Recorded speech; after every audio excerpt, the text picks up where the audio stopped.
Hi welcome to Aarush zone. మరి ఈ క్లాస్లో పంచవర్ష ప్రణాళికలకు సంబంధించి అప్లికేషన్ ఓరియంటెడ్ క్వశ్చన్స్ అయితే కొన్ని మనం ఆన్సర్ చేస్తున్నాం ఆ ఎక్స్ప్లెనేషన్తో. మరి దాదాపుగా 9 నుంచి 10 క్వశ్చన్స్ అయితే ఈ వీడియోలో నేను ఎక్స్ప్లెయిన్ చేస్తాను. మీకు ఎన్ని ఆన్సర్ చేయగలిగారు అంటే నేను ఆన్సర్ చెప్పకముందు మీకు ఈ ప్రశ్నలో ఎన్నిటికి సమాధానం తెలుసు, ఎన్నిటికి ఆన్సర్ చేయగలిగారు అనేటువంటి అంశం ప్రతి ఒక్కరు వీడియో చూసిన అందరూ కూడా ఖచ్చితంగా కింద అయితే కామెంట్ చేయండి. అదేవిధంగా మరి Aarush zone mentorship economy mentorship program తీసుకొచ్చాం.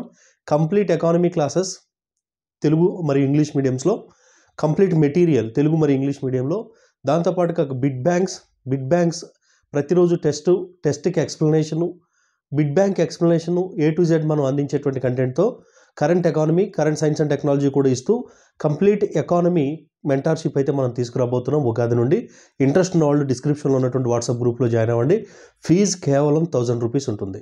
సో మరి ఇక్కడ మొదటి ప్రశ్న చూసినట్లయితే పీసీ మహల్నోబిస్, ఎవరైతే పీసీ మహల్నోబిస్ ఉన్నారో పీసీ మహల్నోబిస్ మరి ఇంట్రడ్యూస్ చేసినటువంటి మోడల్ ఏంటంటే 4 సెక్టార్ మోడల్ పంచవర్ష ప్రణాళికలకు సంబంధించి.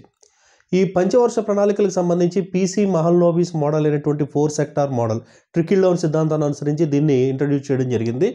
ఈ 4 సెక్టార్ మోడల్ అనేటువంటిది ఏ ప్రణాళిక నుండి ఏ ప్రణాళిక వరకు భారతదేశ ప్రణాళికలపై ఇంపాక్ట్ అనేటువంటిది చూపించింది.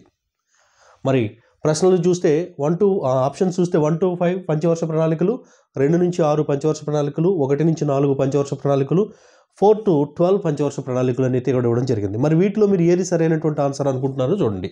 సో మరి కరెక్ట్ ఆన్సర్ చూసినట్లయితే ఆప్షన్ బి అనేటువంటిది సరైనటువంటి ఆన్సర్. మరి పీసీ మహల్నోబిస్ రెండవ పంచవర్ష ప్రణాళికలో మనకు 4 సెక్టార్ మోడల్ తీసుకొచ్చాడు. 4 సెక్టార్ మోడల్ అనేటువంటిది ఉద్దేశం ఏంటంటే దీన్నే మనకి బాటిల్ నెక్ మెథడ్ అని కూడా అంటాము. అదేవిధంగా ట్రికిల్ డౌన్ సిద్ధాంతాన్ని అనుసరించి ఇది తీసుకురావడం జరిగింది. 4 సెక్టార్స్లో ఇన్వెస్ట్మెంట్ పెట్టాలి అని చెప్పేసి, ఒకటి మనకు పారిశ్రామిక వస్తువులు, అదేవిధంగా పెట్టుబడి వస్తువులు, దాంతోపాటుగా మనకి small scale house hold industries in villages, అదేవిధంగా నెక్స్ట్ చూసినట్లయితే సర్వీస్ సెక్టర్. వీటి మీద ఇన్వెస్ట్మెంట్ అనేటువంటిది చేయాలి అని చెప్పి మనకి 4 సెక్టార్ మోడల్ అయితే మనకి పీసీ మహల్నోబిస్ అయితే చెప్పడం జరిగింది. దీని ఇంపాక్ట్ ఎప్పటి నుంచి ఉందంటే 2వ పంచవర్ష ప్రణాళిక నుంచి 6వ పంచవర్ష ప్రణాళిక ఉంది. ఒక విధంగా ప్రణాళికలు భారతదేశంలో అభివృద్ధి చెందకపోవడానికి, ఆ ప్రణాళికలు అనుకున్నంత లక్ష్యాన్ని సాధించకపోవడానికి కారణం కూడా భారతదేశంలో పేదరికం అనేటువంటిది, నిరుద్యోగం అనేటువంటిది తగ్గకపోవడానికి కారణం కూడా ఇదే మోడల్ అని చాలామంది విమర్శ కూడా చేశారు.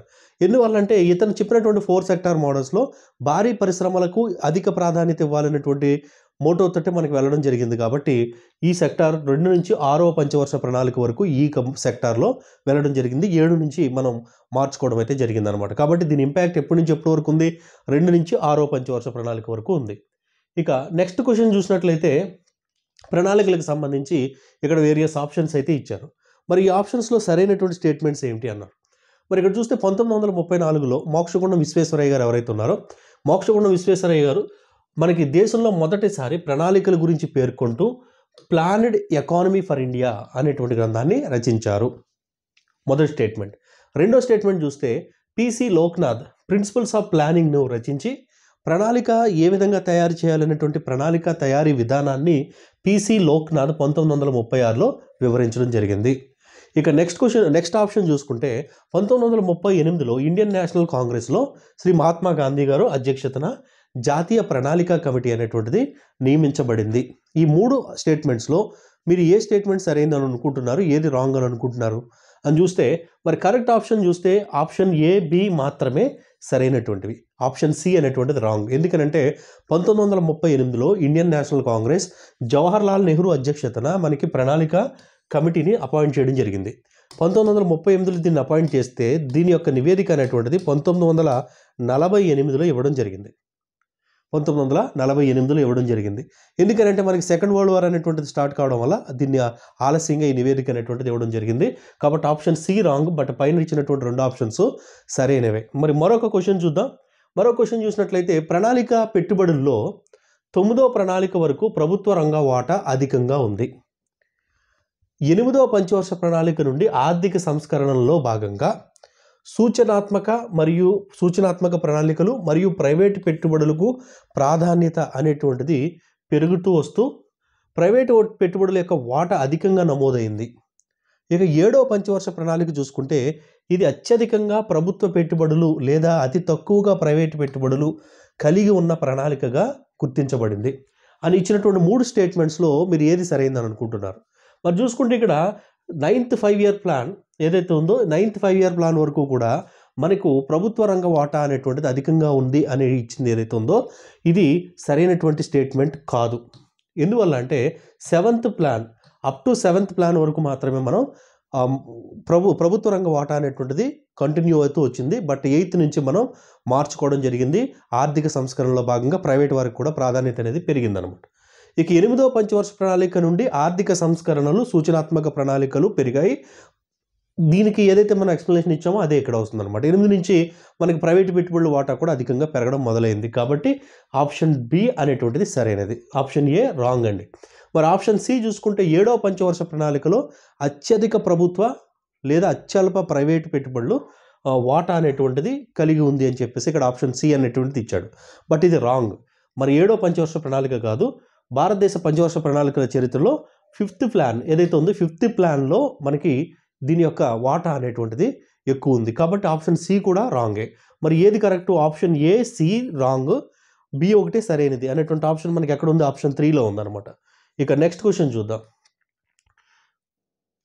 నెక్స్ట్ క్వశ్చన్ చూసినట్లయితే డెఫిసిట్ ఫైనాన్సింగ్లో వాటా అధికంగా ఉంది అని అంటే దాని అర్థం ఏంటి?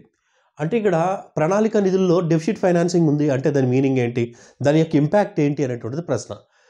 ద్రవ్య సరఫరా తగ్గిపోతుంది, డెఫిసిట్ ఫైనాన్స్ ఉంటే ద్రవ్య సప్లా తగ్గుతుంది, ద్రవ్యోల్బణ పరిస్థితి ఏర్పడుతుంది అని ఒక స్టేట్మెంట్ ఇచ్చాడు. ద్రవ్య సరఫరా అధికం అవుతుంది, ధరలు వేగంగా తగ్గుతాయి, ద్రవ్యోల్బణ పరిస్థితి వస్తుందని మరొక ఆప్షన్ ఇచ్చాడు.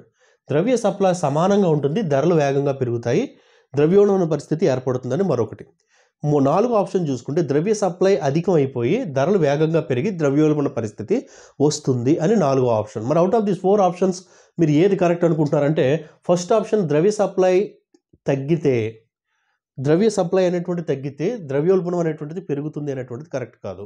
ద్రవ్య సప్లై తగ్గితే ద్రవ్యోల్బణాన్ని తగ్గించడానికి మనం ద్రవ్య సప్లై తగ్గిస్తాం కాబట్టి ఇది ఆప్షనే రాంగ్.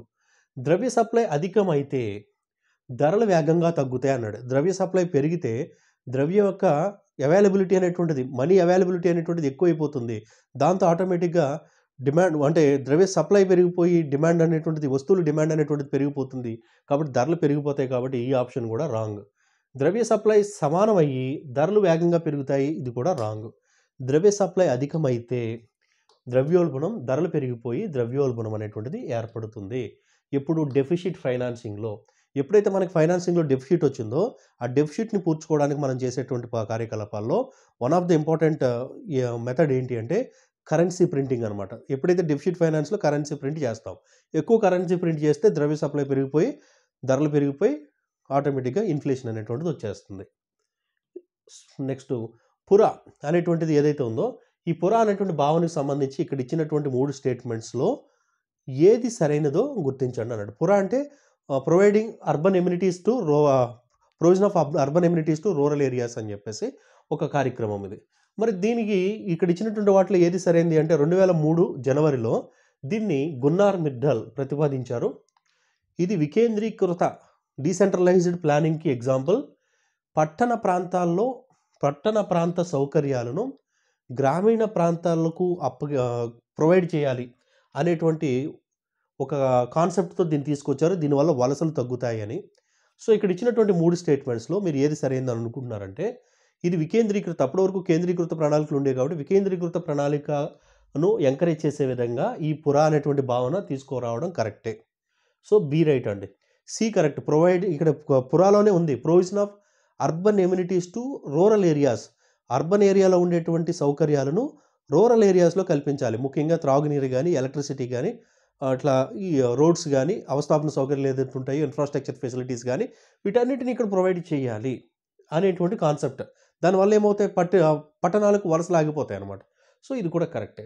మరి రాంగ్ ఏంటంటే ఇది 2003లో జనవరిలో గున్నార్ మిర్డల్ అన్నారు. కాదు, 2004లో ఏపీజే అబ్దుల్ కలాం గారు మనకు ప్రతిపాదించడం జరిగింది. ఆయన మనకు ప్రెసిడెంట్గా ఉండగా. కాబట్టి సో ఇది కరెక్ట్ అనమాట. సో ఇది రాంగ్. కాబట్టి మనకి ఏం కరెక్ట్? బి, సి మాత్రమే కరెక్ట్. ఏదో ఎక్కడుంది? ఆప్షన్ 2 అనేటువంటిది సరైనటువంటి ఆన్సర్. ఇక నెక్స్ట్ చూస్తే ఏదైతే రోలింగ్ ప్లాన్ ఉందో, నిరంతర ప్రణాళిక మనం ఇంట్రడ్యూస్ చేసామో, ఆ నిరంతర ప్రణాళికకు సంబంధించి ఇక్కడ ఇచ్చినటువంటి స్టేట్మెంట్స్‌లో మీరు ఏది కరెక్ట్ అని అనుకుంటున్నారో ఐడెంటిఫై చేయండి. స్వీడన్ దేశస్థుడైనటువంటి గున్నార్ మిడ్డల్ దీన్ని ప్రతిపాదించాడు. నిరంతర ప్రణాళిక అనేటువంటి కాన్సెప్ట్‌ను. First statement, Indian economic planning and its broader setting అనే నివేదిక ఇండియా పంచవర్ష ప్రణాళికలను విశ్లేషిస్తూ కాలానుగుణంగా ప్రణాళికల్లో తగిన మార్పులు చేస్తూ వార్షిక ప్రణాళికలను అమలు పరచాలి అని చెప్పి గున్నార్ మిడ్డల్ భారతదేశానికి సూచించాడు. ఇది రెండవది. ఇండియా ప్రణాళికల్లో ప్రధానమైనటువంటి లోపం ఏమిటి అంటే సమీకరణము లేకపోవడము. సమీకరణం అంటే గ్యాదరింగ్ అనేటువంటిది లేకపోవడం. ఇచ్చినటువంటి 3 స్టేట్మెంట్స్‌లో మీరు ఏది కరెక్ట్ అనుకుంటున్నారు? సో మరి ఇక్కడ కరెక్ట్ ఆన్సర్ చూస్తే స్వీడన్ దేశస్థుడు గున్నార్ మిడ్డల్ మనకు రోలింగ్ ప్లాన్ అనేటువంటి కాన్సెప్ట్ తీసుకురావడం కరెక్టే. Indian economic planning and its broader సెట్టింగ్‌లో ఆయన ఏం చెప్పాడు అంటే ఏదో ఒక 5 ఇయర్ ప్లాన్ సెట్ చేసేసి ఒక లక్ష్యాలను నిర్ణయించేసుకొని దానికి అవసరమైనటువంటి రిసోర్సెస్‌ని అలొకేట్ చేసేసి వదిలేయడం కాదు. ఎప్పటికప్పుడు ప్రతి సంవత్సరం ఈ 5 ఇయర్ ప్లాన్‌లో ఏ సంవత్సరానికి ఆ సంవత్సరం ఎంత అచీవ్ అవుతున్నాము అని ఎప్పటికప్పుడు పర్యవేక్షించుకుంటూ సంవత్సరం 1 ఇయర్ అంటే 5 ఇయర్ ప్లాన్‌లో భాగంగా మళ్ళీ 1 ఇయర్ ప్లాన్స్‌ని ఇంట్రడ్యూస్ చేయాలి అనే ఒక కాన్సెప్ట్‌ని మనకు గున్నార్ మిడ్డల్ సూచించడం అయితే జరిగింది. సో ఇది కూడా కరెక్టే. బట్ ఇండియా ప్రణాళికల్లో ప్రధానమైనటువంటి లోపం గ్యాదరింగ్ లేకపోవడం కాదు, సమీక్ష లేకపోవడము. ఇండియన్ ప్రణాళికల్లో ప్రధానమైనటువంటి లోపం సమీక్ష లేకపోవడం, సమీకరణ కాదు. సమీక్ష అంటే ఏంటంటే ఎప్పటికప్పుడు స్క్రూటినైజ్ చేసుకొని ఏ సంవత్సరానికి ఆ సంవత్సరం దాన్ని స్క్రూటినైజ్ చేయడం అనేటువంటిది లేకుండా 5 సంవత్సరాలకు ముందు ఒక కాన్సెప్ట్ అనుకొని నిధులు ఏవైతే ఉన్నాయో వాటన్నింటిని కూడా అలొకేట్ చేసేసి ఒక ప్లాన్ అమలు చేసేసి ఫైనల్‌గా 5 సంవత్సరాలు అయిన తర్వాత ఎంత గ్రోత్ రేటు, ఎంత సక్సెస్ ఆర్ ఫెయిల్ అనేటువంటిది ఉంటుంది తప్ప ఎప్పటికప్పుడు పర్యవేక్షణ అనేటువంటిది తక్కువ ఉంది కాబట్టి అది ప్రధానమైనటువంటి మన లోపంగా చెప్పుకోవచ్చు. కాబట్టి ఆప్షన్ సి అనేటువంటిది రాంగ్. అంటే ఇక్కడ ఏ, బి మాత్రమే కరెక్ట్ కాబట్టి ఆప్షన్ 4 ఈజ్ రైట్ ఆన్సర్.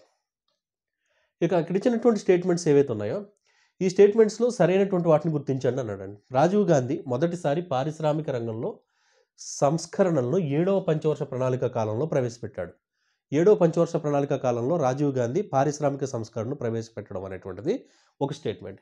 ఇక రెండో స్టేట్మెంట్, భారతదేశ చరిత్రలో 6% కంటే మించినటువంటి వృద్ధి రేటు, 6% కంటే ఎక్కువ growth rate, below 5% growth rate భారతదేశంలో మనకు ఉండేది కంటిన్యూస్గా 5 ఇయర్ ప్లాన్స్‌లో. ఆ గ్రోత్ రేట్‌ని మనం ఏమనేవాళ్ళం అంటే మనకి ఏమని పిలిచేవారు అంటే హిందూ గ్రోత్ రేట్ అన్నారు. ఎవరు? ప్రొఫెసర్ రాజ్ కృష్ణ భారతదేశ ఎకానమీని ఎటకారంగా మనకి హిందూ గ్రోత్ గ్రోత్ రేట్ అని పిలిచేవాడు అనమాట. ఎందుకనంటే మనతో పాటు స్వాతంత్రం వచ్చినటువంటి అన్ని దేశాలు కూడా more than 5%, 6% growth rate achieve చేస్తూ ఉంటే మనం అప్రాక్సిమేట్లీ ఒక 30 ఇయర్స్ కంటిన్యూస్గా లెస్ దాన్ 5% గ్రోత్ రేట్ మనం రికార్డ్ చేస్తున్నాం. కాబట్టి మన గ్రోత్ రేట్ తక్కువ ఉంది కాబట్టి మనం పేద దేశం కాబట్టి దాన్ని ఎటకారిస్తూ మన ఇండియాలో ఉన్నటువంటి పీపుల్ హిందూస్ కాబట్టి దీన్ని హిందూ కంట్రీ కాబట్టి హిందూ గ్రోత్ రేట్‌గా దీనికి ఒక తక్కువ గ్రోత్ రేట్ ఉండేటువంటి ఎకానమీని లెస్ దాన్ 5% గ్రోత్ రేట్ ఉండేటువంటి ఎకానమీ మొత్తానికి అది ఏ దేశంలో అయినా సరే దాన్ని హిందూ గ్రోత్ రేట్ అని పేరు పెట్టి ఎటకారం చేశాడనమాట.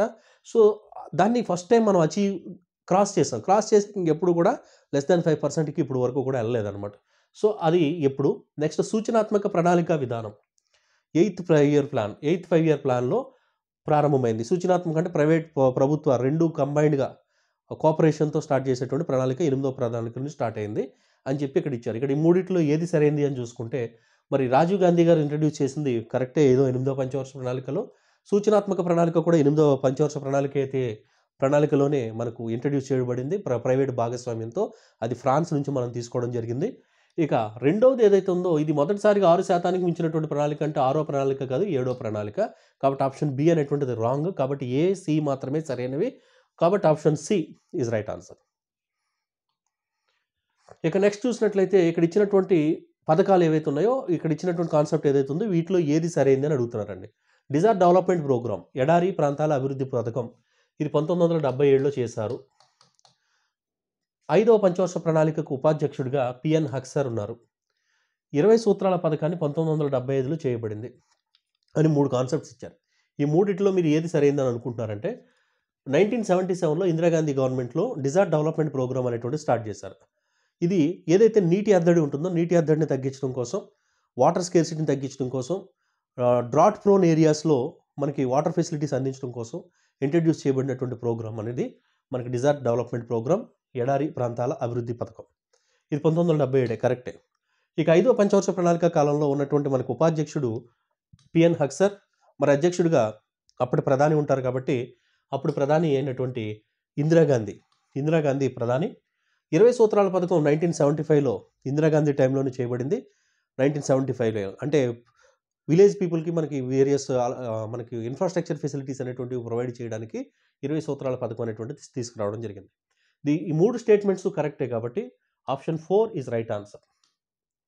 ఇక నెక్స్ట్ స్టేట్మెంట్ చూద్దాం. ఇక్కడ ఇచ్చినటువంటి వాక్యాలు సరైనటువంటి దాన్ని ఐడెంటిఫై చేయమన్నారు. 1934లో Mokshagunda Visvesvaraya planned economy for India అనేటువంటి గ్రంథాన్ని రచించాడు.